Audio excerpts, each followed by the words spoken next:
আসসালামু আলাইকুম। দাখিল নবম শ্রেণীর প্রিয় শিক্ষার্থীরা, আগামীকাল তোমাদের যাদের স্বাস্থ্য ও সুরক্ষা পরীক্ষা, আমরা ইতিমধ্যে তোমাদের স্বাস্থ্য সুরক্ষা প্রশ্ন এবং এমসিকিউ ও এক কথায় উত্তর প্রশ্নের সমাধান দিয়েছি। এ পর্যায়ে আমরা তোমাদের খ বিভাগ সংক্ষিপ্ত প্রশ্নের উত্তর এবং গ বিভাগ রচনামূলক দৃশ্যপটবিহীন প্রশ্নের উত্তর দিব। তো প্রথমত আমরা খ বিভাগ অর্থাৎ সংক্ষিপ্ত প্রশ্নের উত্তর, যেখানে প্রতিটিতে 2 নাম্বার করে, 10টিতে 20 নাম্বার, সেই প্রশ্নের উত্তরগুলো দেখে আসি। 1. প্রিন্ট মিডিয়ার কয়েকটি উদাহরণ দাও। উত্তর: উল্লেখযোগ্য কয়েকটি প্রিন্ট মিডিয়া হলো নিউজপেপার, বই, poster, leaflet, magazine, postcard, billboard ও ব্যানার ইত্যাদি। 2 নম্বর, পরিবেশ দূষণমুক্ত রাখতে 4টি করণীয় উল্লেখ করো। উত্তর: পরিবেশ দূষণমুক্ত রাখতে 4টি করণীয় নিম্নরূপ: পরিকল্পিতভাবে বাড়িঘর ও কলকারখানা নির্মাণ করা, কলকারখানার বর্জ্য পরিশোধনের ব্যবস্থা করা, প্লাস্টিক ও পলিথিন বর্জন করা, নিরাপদ বর্জ্য ব্যবস্থাপনা নিশ্চিত করা। 3 নম্বর প্রশ্ন, অক্ষমতা কি? উত্তর: অক্ষমতা হলো শরীর বা মনের এমন অবস্থা যা এই অবস্থায় থাকা ব্যক্তির জন্য কিছু ক্রিয়াকলাপ করা এবং তাদের চারপাশের বিশ্বের সাথে যোগাযোগ করা আরও কঠিন করে তোলে। 4. বিশেষ চাহিদা সম্পন্নদের খেলাধুলায় আগ্রহী করে তুলতে 2টি করণীয় লেখো। উত্তর: বিশেষ চাহিদা সম্পন্নদের খেলাধুলায় আগ্রহী করে তুলতে 2টি করণীয় নিম্নরূপ: 1. খেলাধুলার নিয়মে শিথিলতা আনা, 2. তাদের জন্য উপযোগী প্রয়োজনীয় উপকরণের ব্যবস্থা করা। 5. সাইবার বুলিং কি?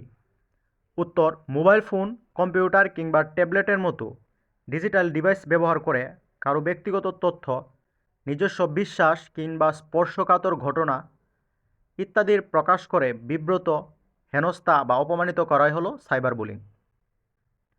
6. সুস্বাস্থ্যের জন্য কোন কোন খাবার খাওয়া উচিত? উত্তর: প্রতিদিন কমপক্ষে 400 গ্রাম প্রায় 5 মুঠো ফল ও শাকসবজি খাওয়া উচিত। শাকসবজি যেমন আলু, মিষ্টি আলু, কাসাভা ও অন্যান্য শর্করাবহুল মূল এর মধ্যে পড়ে না। স্বাস্থ্যকর খাদ্যাভ্যাসে শিমজাতীয় খাদ্য, ডাল, আছাটা, শস্যদানা যেমন অপ্রক্রিয়াজাত ভুট্টা, জোয়ার, জাই ও লাল চাল ও বাদামও অন্তর্ভুক্ত। 7. সফট বল থ্রো বা নিক্ষেপ এর নিয়ম লেখো। উত্তর: খেলা পরিচালনাকারী শুরুতেই খেলোয়াড়দের বুঝিয়ে দেবেন তারা কয়টি বল থ্রো নিক্ষেপ করতে পারবে। প্রথমে 2 থেকে 3 মিটার লম্বা দাগ বা গোল বৃত্ত তৈরি হবে। দাগের পেছন থেকে অথবা গোল বৃত্তের মাঝখান থেকে প্রত্যেক খেলোয়াড় বল নিক্ষেপ করবে। যে বেশি দূরত্বে বল নিক্ষেপ করবে সে জয়ী হবে। 8. ওবেসিটি বা স্থূলতা কি? উত্তর: সাধারণত কারো ওজন স্বাভাবিকের চেয়ে 10 গুণ বেশি হলে তাকে স্থূলতা বলে। স্থূলতাকে অস্বাভাবিক বা অত্যাধিক চর্বি জমা হিসেবে সংজ্ঞায়িত করা যায়, যা স্বাস্থ্যের জন্য ঝুঁকি করে তোলে। স্থূলতা বাড়তি ওজন বা মুটিয়ে যাওয়া এমন একটি শারীরিক অবস্থা যা শরীরে অতিরিক্ত চর্বি জমার ফলে নানান রোগ সৃষ্টিতে প্রভাবক হিসেবে কাজ করে। 9. প্রতিবন্ধী বলতে কী বুঝো?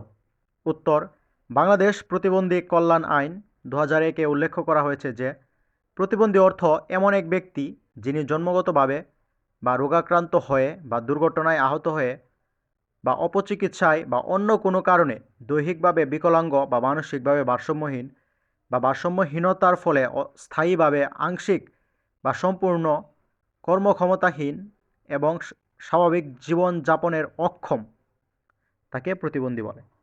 10. ইনডোর গেমস সবাই খেলতে না পারার 2টি কারণ লেখো। উত্তর: ইনডোর গেমস সবাই খেলতে না পারার 2টি কারণ হলো: 1. ইনডোর গেমস এর এসব খেলায় কৌশল, বুদ্ধি ও দ্রুত চিন্তা করার প্রয়োজন হয়। এ কারণে বুদ্ধি প্রতিবন্ধীরা এসব খেলা খেলতে পারে না। 2. কিছু খেলায় দৃষ্টিশক্তি সম্পন্ন ও শারীরিকভাবে চলাচলে সুস্থ হতে হয়। এ কারণে শারীরিকভাবে প্রতিবন্ধীরা এসব খেলা খেলতে পারে না। এই ছিল আমাদের খ বিভাগের প্রশ্নের উত্তর, অর্থাৎ যেখানে প্রতিটিতে 2 নাম্বার করে, 10টিতে 20 নাম্বার। এখন আমরা দেখব গ বিভাগ তথা রচনামূলক দৃশ্যপটবিহীন প্রশ্নের উত্তর। গ বিভাগ দৃশ্যপটবিহীন রচনামূলক প্রশ্নের উত্তর। 1. তোমার পরিবারের অসুস্থ ও বয়স্ক ব্যক্তির পরিচর্যার করণীয়গুলো উল্লেখ করো। উত্তর, আমার পরিবারের অসুস্থ ও বয়স্ক ব্যক্তির পরিচর্যার করণীয়গুলো উল্লেখ করা হলো। 1 নাম্বার, পরিবারের অসুস্থ ও বয়স্ক ব্যক্তিদের প্রতিদিনের প্রয়োজনীয় পুষ্টিকর ও সুষম খাবারের দিকে নজর রাখব। 2 নম্বর, সবসময় তাদের প্রতি যত্নশীল মনোভাব ও আচরণ প্রদর্শন করব। 3. কোনো কারণে যদি অসুস্থ বোধ করে তৎক্ষণাৎ নিকটস্থ চিকিৎসা কেন্দ্রে নিয়ে যাব। 4. তারা যেন সময় মতো খাবার খায় তা নিশ্চিত করব। 5. পরিবারের অসুস্থ ও বয়স্ক ব্যক্তিদের চলাফেরায় সাহায্য করব। 6. সঠিক সময়ে পরিমাণ মতো ওষুধ খেতে সাহায্য করব। 7. তাদের গোসল করানো, জামাকাপড় ধোয়া ও বিছানা গুছিয়ে দেব। 2 নং, সকলে সব খেলা খেলতে না পারার বাধাগুলো কী কী? উত্তর, সকলে সব খেলা খেলতে না পারার বাধাগুলো নিম্নরূপ: খেলার সাথীর অভাব, প্রয়োজনীয় সামগ্রী না থাকা, উপযুক্ত পরিবেশের অভাব, খেলাধুলার প্রয়োজনীয়তা সম্পর্কে না জানা, সামাজিক প্রতিবন্ধকতা, সকল খেলাধুলার নিয়মকানুন সম্পর্কে না জানা, খেলাধুলার প্রতি আগ্রহ না থাকা, শারীরিকভাবে অসমর্থ বা প্রতিবন্ধী হওয়া, আশেপাশে বড় মাঠ না থাকা, দুর্ঘটনার সম্ভাবনা বেশি থাকা, বেশিরভাগ খেলা দলগত হওয়ায় একাধিক খেলোয়াড় প্রয়োজন হওয়া। 3 নম্বর, স্বাস্থ্য সুরক্ষায় সামাজিক যোগাযোগ মাধ্যমের নেতিবাচক প্রভাব বর্ণনা করো। উত্তর, অনেক সময় সোশ্যাল মিডিয়া ভুল ও মিথ্যা তথ্য ছড়ায়। যেসব ক্ষেত্রে দেখা যায় আমরা ওই ভুল জিনিসকে না জেনেই অনুসরণ করি এবং নিজেদের স্বাস্থ্যের ক্ষতি করি। বিজ্ঞাপন দেখে উদ্বুদ্ধ হয়ে বিভিন্ন জাঙ্ক ফুড ও পানীয় অতিমাত্রায় গ্রহণ করা হয়, যার ফলে নানান ধরনের শারীরিক অসুস্থতা দেখা দিতে পারে। অতিরিক্ত সোশ্যাল মিডিয়া আসক্তির ফলে একাকিত্ববোধ ও সামাজিক বিচ্ছিন্নতা তৈরি হয়, আমাদের মানসিক স্বাস্থ্যের উপর ব্যাপক ক্ষতিকর প্রভাব ফেলে। রাত জেগে ফেসবুক, ইনস্টাগ্রাম ইত্যাদি ব্যবহারের ফলে আমাদের শরীর ও মস্তিষ্কের ব্যাপক ক্ষতি হচ্ছে, যা আমরা টেরও পাচ্ছি না। এভাবে আমাদের স্বাস্থ্য সুরক্ষায় সামাজিক যোগাযোগ মাধ্যম নেতিবাচক প্রভাব ফেলে। 4 নম্বর, বয়ঃসন্ধিকালীন সময়ের 5টি ঝুঁকিপূর্ণ আচরণের ফলাফল বর্ণনা করো। উত্তর, বয়ঃসন্ধিকালীন সময়ের 5টি ঝুঁকিপূর্ণ আচরণের ফলাফল বর্ণনা করা হলো। 1. ঝুঁকিপূর্ণ আচরণের ফলে অনেক সময় কিশোর সংশোধনাগারে পাঠানো হয়। এতে করে ওইসব কিশোরদের ভবিষ্যৎ অনিশ্চিত হয়ে পড়ে। সংশোধনাগার হতে ফিরলেও অনেক সময় স্বাভাবিক জীবনে ফিরে আসতে পারে না। 2. চাঁদাবাজি কিংবা ছিনতাইয়ের সময় কেউ মারাত্মকভাবে ছুরিকাহত হতে পারে, এমনকি মৃত্যুও হতে পারে। 3. যৌন হয়রানির শিকার হলে মানসিকভাবে এতটাই ভেঙে পড়ে যে সে তার আগের জীবনে ফিরে আসতে পারে না।